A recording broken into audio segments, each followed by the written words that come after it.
And ఇప్పుడు మీరు చేస్తున్న సినిమాల్లో మీకు బాగా ఈ క్యారెక్టర్, ఈ మూవీ నాకు నెక్స్ట్ స్టెప్‌కి తీసుకెళ్తదని బాగా నమ్మకం ఉన్న సినిమా ఏది? రిలీజ్ అయిపోయే సినిమా అయితే 'హ్యాపీ జర్నీ' సార్. ఆ! మొన్న ప్యారిస్‌లో చేసొచ్చాను 'అభిరామ్‌ది.' హ్మ్. నాకు తెలిసి ఆ సినిమా నాకు బాగా వర్కౌట్ అవుద్దని అనిపిస్తుంది సార్ నాకు. హ్మ్. అంటే బై గాడ్స్ గ్రేస్ లేతే మా నాన్న బ్లెస్సింగ్సో తెలీదు సార్. ఆ సినిమా బాగా వర్కౌట్ అవుద్దని నాకు ఫుల్ నమ్మకం ఉంది సార్. నా క్యారెక్టర్ మేబీ నా క్యారెక్టర్ అనిపిస్తుంది సార్ నాకు. నెక్స్ట్ రిలీజ్ చేసిన సినిమా ఏంటంటే 'ఇండియా హౌస్' సార్. హ్మ్. 'ఇండియా హౌస్‌లో' నిఖిల్‌తో ఒక క్యారెక్టర్ చేశాను సార్.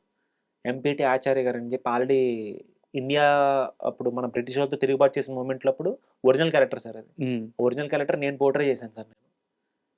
అది రిలీజ్ అయితే నేను అనుకున్న ఆ స్టార్డమ్ అయితే వచ్చేస్తది సార్. ఆ సినిమా అయితే సార్. Fix okay. సార్. నేనే చెప్తున్నా ఈరోజు ఇంటర్వ్యూలో ఎంత కాన్ఫిడెంట్ చెప్తున్నా ఆలోచించండి.